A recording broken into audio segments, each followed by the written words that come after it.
Yeah, when we're back up and sorry, I just got a notice there. We're up and recording. Greetings everybody. This is Wesley Pepper. Welcome to the Art Lexcia podcast, episode 241. So that's all good. Yeah. So just a few things before we get started today. As you can see on that line, I've got my brother Viwe Joka back. We're actually trying to do something. We probably gonna touch base like once a month and sort of just chatting about current trends, events, and so not events, current trends around the pop culture and the art culture, the art, the art industry. Pardon. Yeah. So we were talking. We want to. On the art lex, I've been doing it now for a while, and just to do guests every single week, I enjoy it. I enjoy it, and there's a need for it, and that's cool. But I sort of want to switch it up in terms of content because I don't like to get into to do the same thing over and over and over. After a while, it becomes cumbersome, and I like to switch things up. So that's just a little bit behind what we're trying to do. So Viwe, my brother, it's what's afternoon. So yeah, man, good afternoon. How you doing on your side, Mikey? We're striving. We're striving. I'm well enough to keep a sense of vitality alive. It's a blessing to be here again. Thank you so much.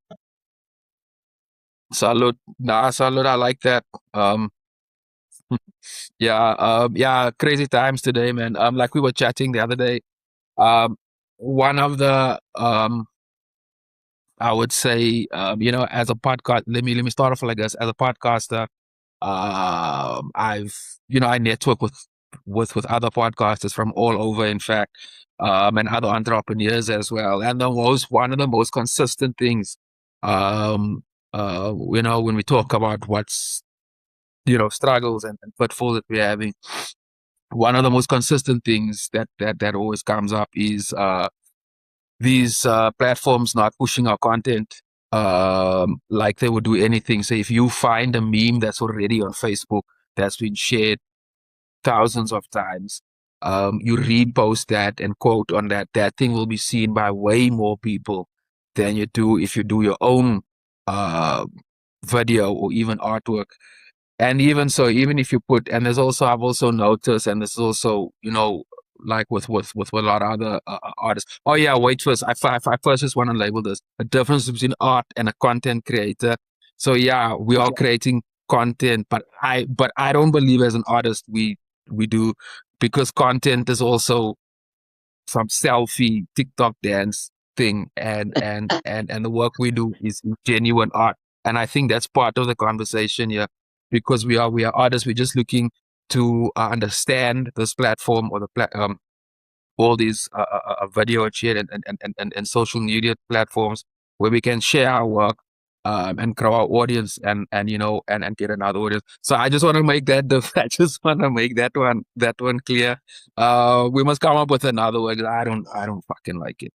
But just to wrap up that point, um, like these, like I said, it very few people will get that. And my understanding is that when we just use the metaverse, Facebook, and Instagram, is that it's about money for them, and they would rather share something that has been seen already, because I don't know, the engagement is more, whereas new content, uh yeah, you have to fight really, really hard for an audience, and they've made it now. They've monetized that thing now, where you have to pay them money, where they just send your shit to a fucking click farm, and then and then you get hits. So that's sort of where I want us to go, man. With that, what's your take on that? Um, it's a pretty broad and sweeping question, but those are my favorite kinds of questions because they tend to give you, some room to ruminate on a number of things. Well, I first want to say that I agree with your quarrels about the content creator.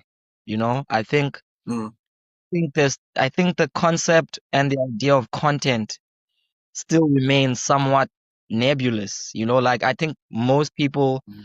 aren't clear of what they're actually talking about when they say they create content. You know, um, to my understanding, content is any unit that is preserved to contribute to a general procreation of a system.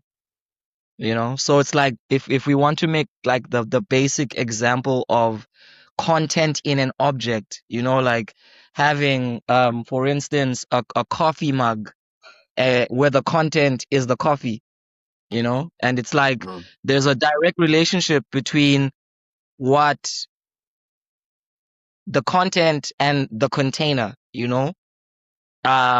there's always that. So I think something that I want to touch on is that I feel like for the most part people forget that content is not a vast ephemeral thing. It's always contained in the Mm. context of something.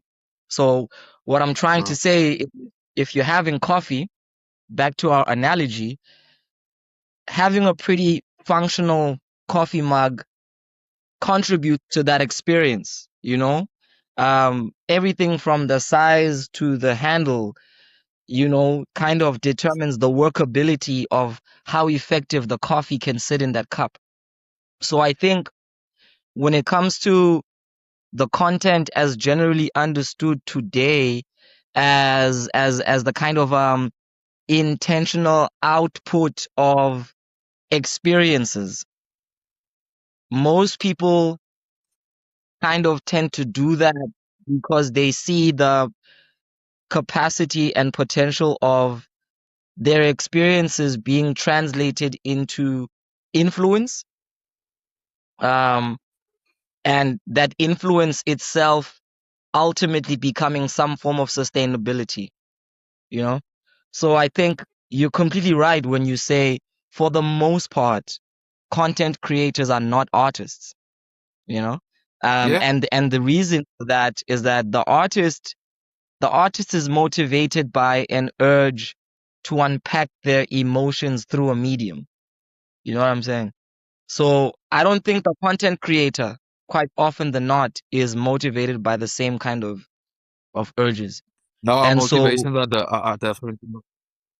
yeah, yeah, our motivations are different. And I think perhaps if we could look at content creation as a form of art, the kind of content we create would be immensely benefited by that kind of thinking.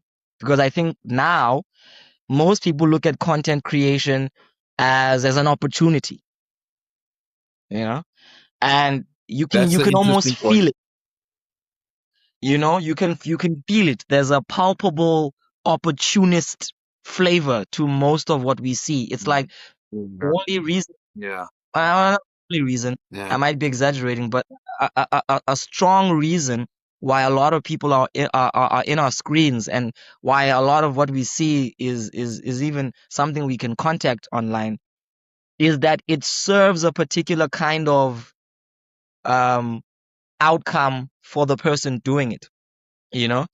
And I think when it becomes something like that, it narrows it down to an extremely, to a process that's like extremely bereft of actual empowerment. Because if I'm doing this video just so that it can generate a large number of views, then already I see myself as the most important piece of this process.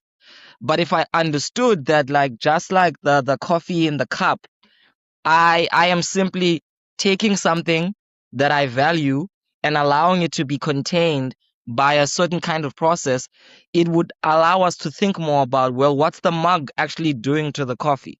And I think we don't think about what the mug does to the coffee. We don't think about what the platforms themselves do to the nature of content. What do they actually allow? There's certain things that could damage this mug, just by being in it.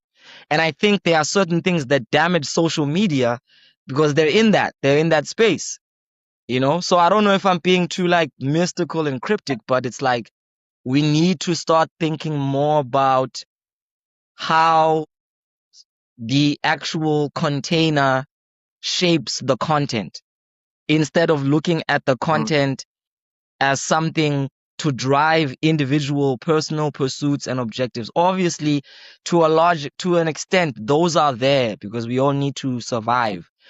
But like the nature of the process itself is enriched by understanding the relationship with the platform. So it's like some of my favorite content creators are people who turn content creation into art. I promise you. Like I do think there are content Yeah, creators yeah, and I wanna come in there. thing like that. Yeah, yeah. I wanna come in there with 2 points there. The part of our motivation is different. And our yeah, man, the type of work. Every single artist that let me just touch on the motivation first. Um, Not most. Yeah. I would say I'd put it out there, and I'd say the overwhelming majority of artists I know are looking for new audiences. Yeah, everybody, we had another break in network and whatever. But anyway, just to get back to that last point I was making there about content creators and artists' skills and talent being different, which is also, backed by our motivation is different. And like I was mentioning, every single artist that I talk to is engaging on these social. Obviously, they have other reasons as well, social reasons as well. But I'm talking regarding their work, their art, is to engage and to build a new audience. Every single artist from every single genre I know is frustrated at some point behind either the gallery, the publisher, or the record company. I guess we can do a whole documentary on that. And it's not just South Africa either.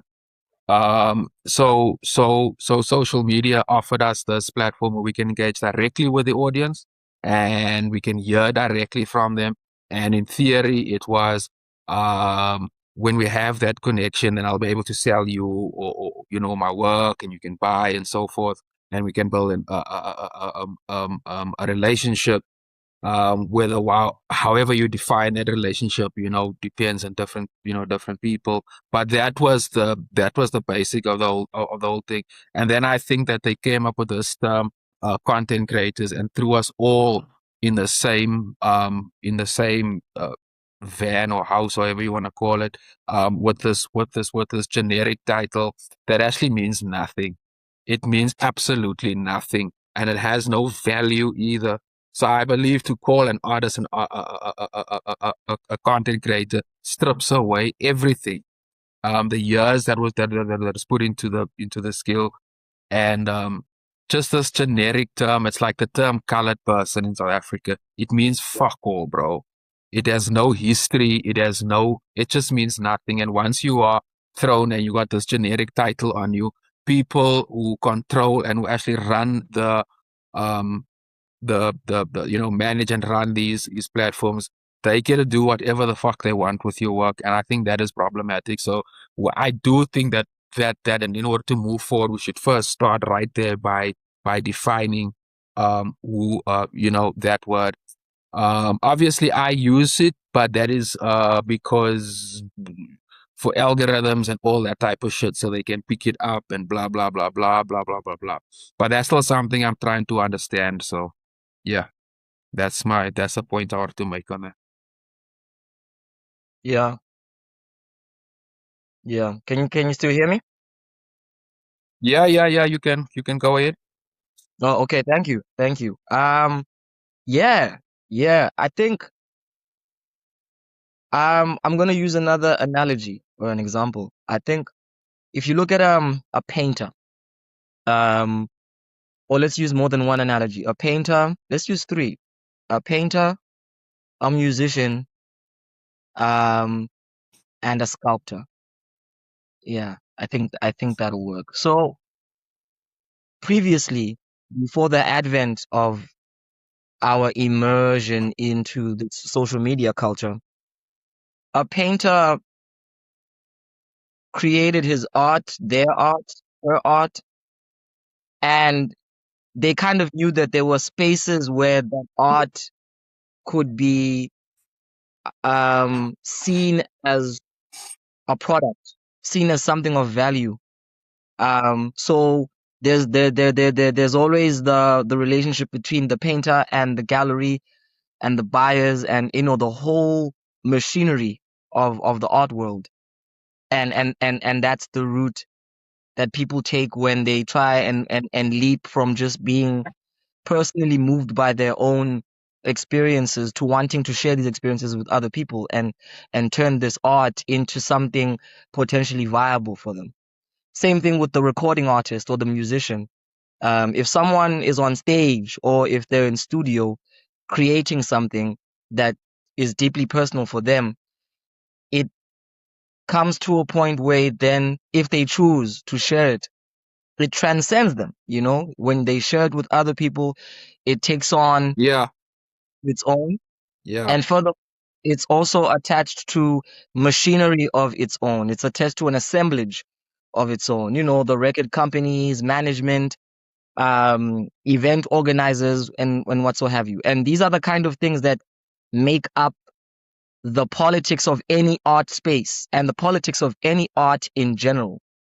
So I think where I'm going with this example, even in the example of the sculpture, where they would have had to find somewhere where this artifact can be appreciated to the extent where it can be valued. And you'll often notice that in the past, before social media and before this kind of mass marketed internet age, the way art was processed, valued, and consumed happened in such a way where it it was important to make art that could last in order for the art piece to keep Yeah. evolving and its That's a value to that's a that's grow a good point. with and its value to grow with time. That's why we often feel like some of the best music ever made is old music, you know, or at least Mm. music from a generation where we were younger. Because it's not just nostalgia. It's the fact that even our relationship to the art as so-called consumers of it, we participated in developing the value of the art. It was not easy to find art and to eventually purchase art. So as a lover of art, you took the decision of the kind of art you bought and valued very seriously.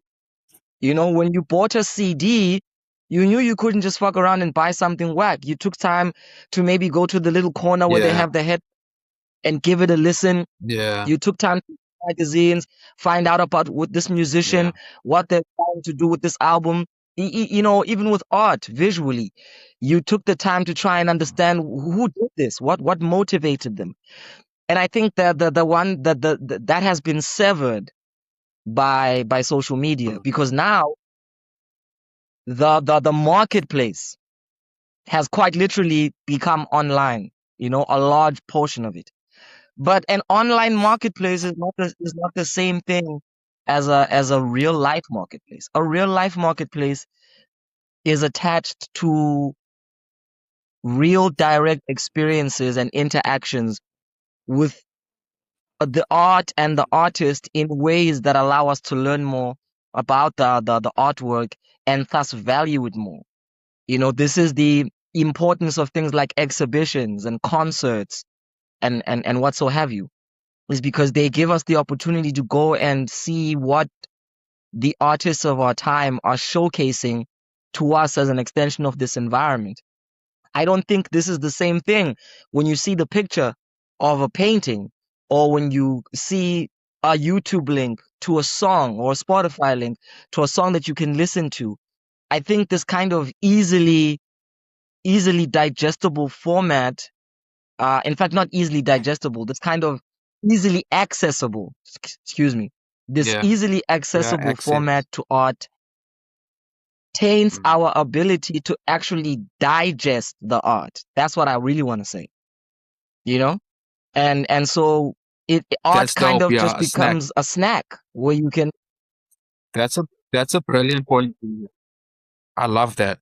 Art becomes like a snack. Yeah, because a snack you just eat for the sake of eating. You want that salt or that sugar rush, and once it's done, you just want more. You're not even Yeah. thinking about what you're eating. That's a fucking brilliant point there, man. I wanna bring it back to this one point that I think one can expand on. Is how the social media changed the format of the art, how the user gets to either download it or engage with it, or I think engage with it is probably the right word because we're talking about like both visual art, literature, even music. Yeah. Art You across the raise a board. very you raise a very good point there about buying a CD. Yeah, you wouldn't just take however it was. I'm probably gonna show my age here, but CDs was always a bit more pricier than all the other music. So you'll take 100, 150 rand for a CD. You're not gonna take that money out on any, like you say, you'll take your time, you want to know the artist now because, and I know a friend of mine will probably take fun of this. But if you look at Amapiano, for example, or just pop music, that music is produced just to be consumed. One CD or one mixtape will sound very much like the other. Doesn't really matter. So you could just stream all these songs here. It doesn't really matter who the artist is, who the DJ is. It's just even with there was a. I want to make this point and I want to wrap up. I won't even mention Kanye College. I used to work with him years back on multiple projects. Anyway, and the ones I don't even remember how this happened, but I did an illustration for a book cover, and it was like this Xhosa woman and blah blah blah blah. It was a beautiful, just a very illustrative, well drawn. It was for a poetry book or whatever. This was years ago, and for whatever reason, that image found its way to this is one sister at Kanye College eventually came to work in a certain department, and they found this image on their laptop or their PC, whatever, and they put it up as their desktop. And on Facebook, she said, "Oh, blah blah blah, nice work. Look what I found, yada yada yada." And I assumed she knew it was me. So I was chatting there, and she didn't know. And I found that, it was mine, and I found that fascinating because there was somebody that was enjoying hours and hours and hours of work that I put into, and I didn't even know it was me. And I got Yeah. nothing out of it except I had to go and fish for even for a comment, and I wasn't. I mean, you don't get paid or nothing for that.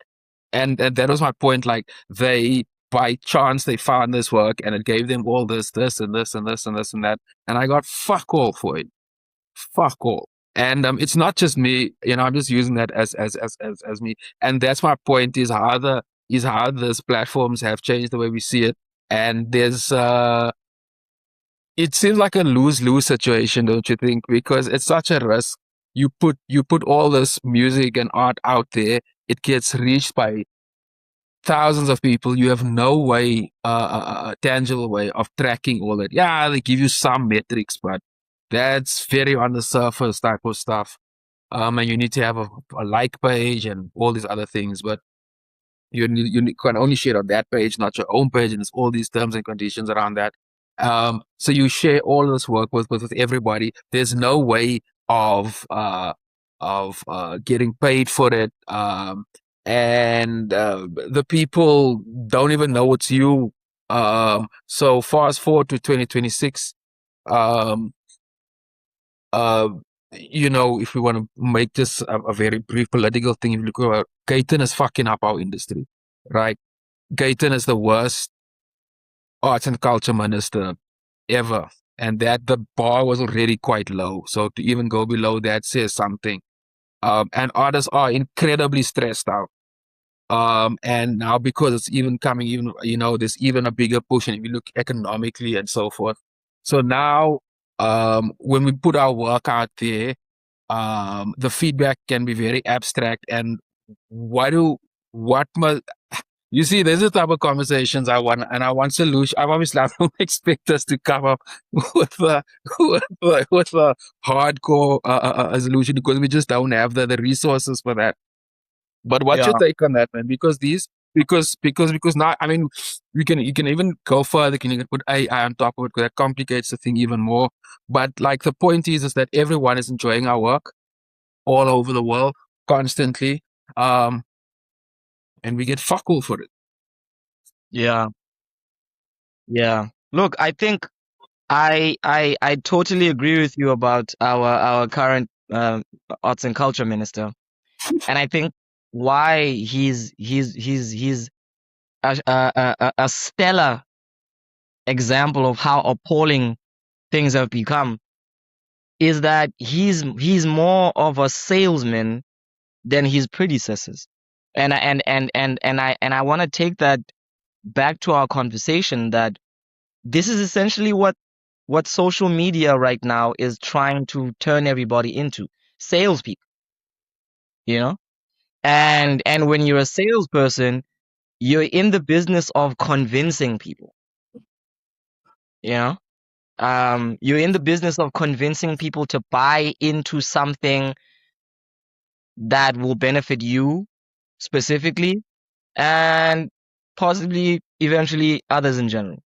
So I think you don't get anywhere sincere, transformative, and genuine in that way because people don't, the best purchases that people make aren't the ones that had to convince themselves too loudly for them. They're the kind of things that whose story speaks to you, like, or whose existence fits into your already existing story. I am talking about everything from the CDs we were talking about to a cabinet or a table. All art and artifacts um, resonate with us via the dimension of that shared story, you know? And I think that's where the key is if what we're really trying to do here through this conversation and just generally as people is like make content creation something more than just a modern day sales pitch. Okay. Yeah, please continue. Yeah. You look for me, what makes our current minister such a good example of most of the things that are wrong with the art is that he's a salesman. And I think it's this salesman attitude that is to kind of reduce it a little bit.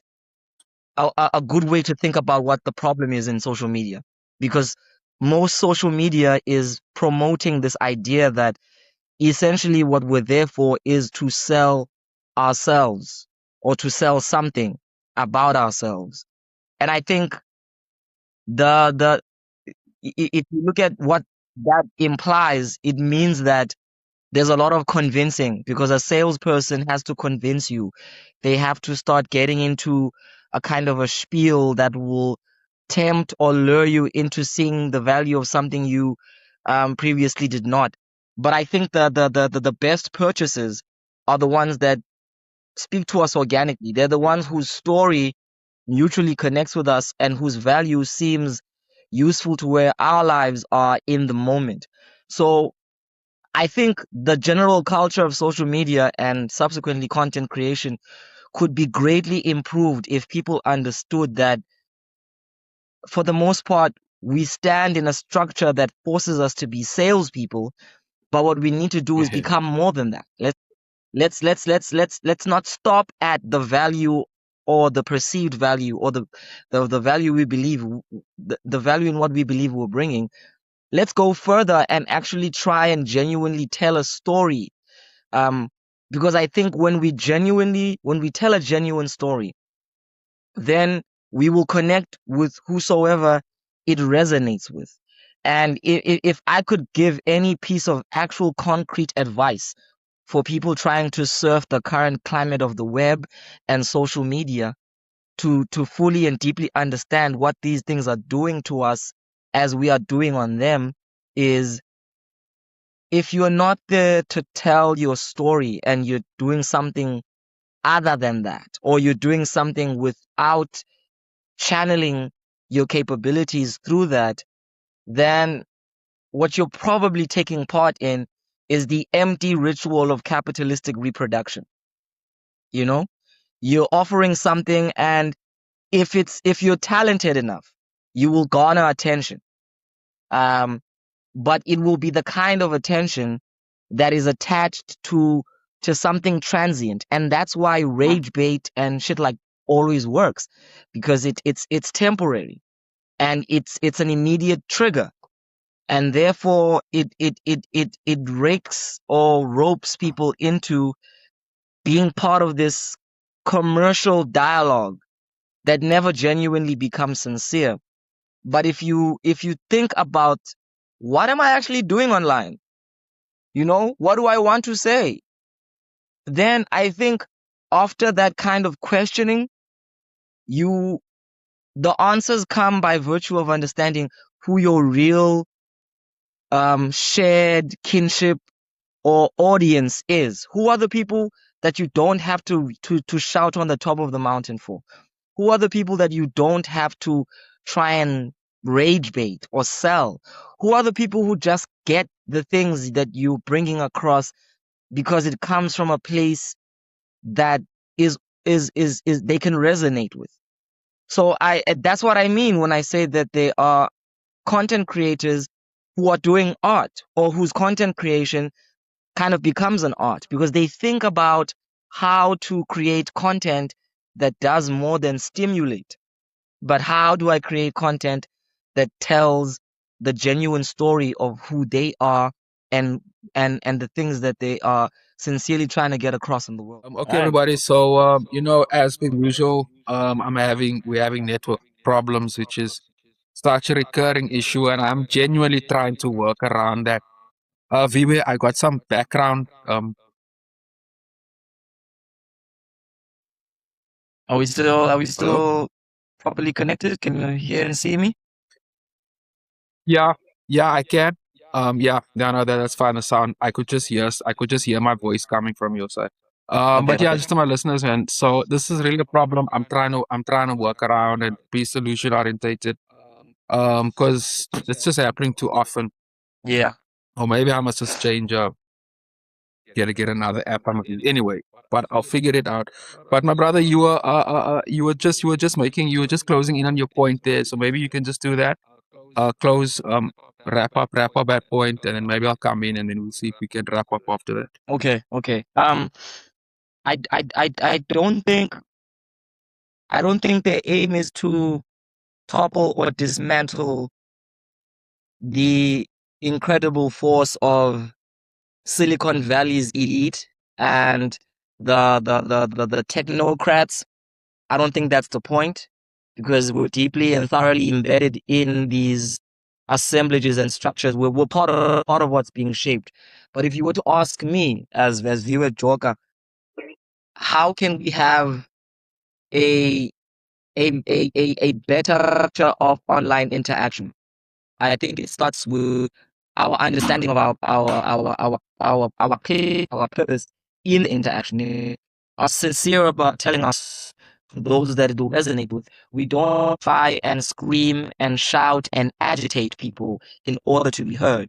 We don't have to stoop to the extent of creating polarization in order for our artifacts to amass some kind of attention.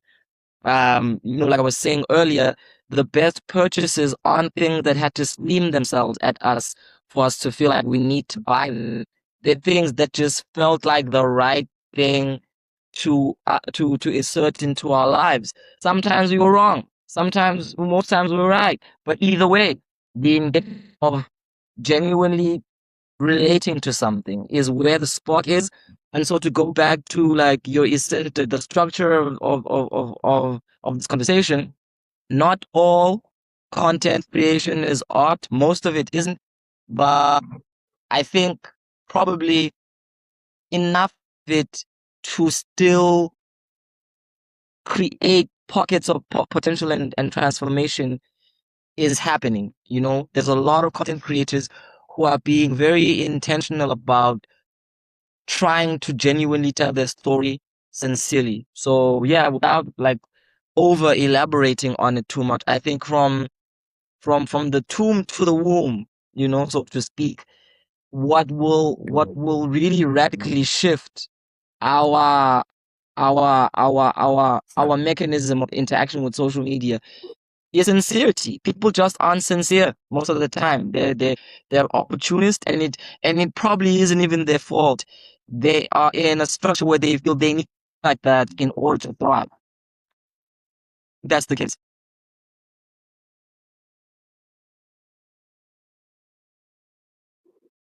Oh. Yeah, yeah, thanks for that, man. I can see the the network gods are still blessing us with the connection, so I feel I can talk a bit longer. Uh, um, yeah, man, just the listeners, like I said, I'm trying to be solution orientated here, and try to work with, work best with the hand that I'm dealt.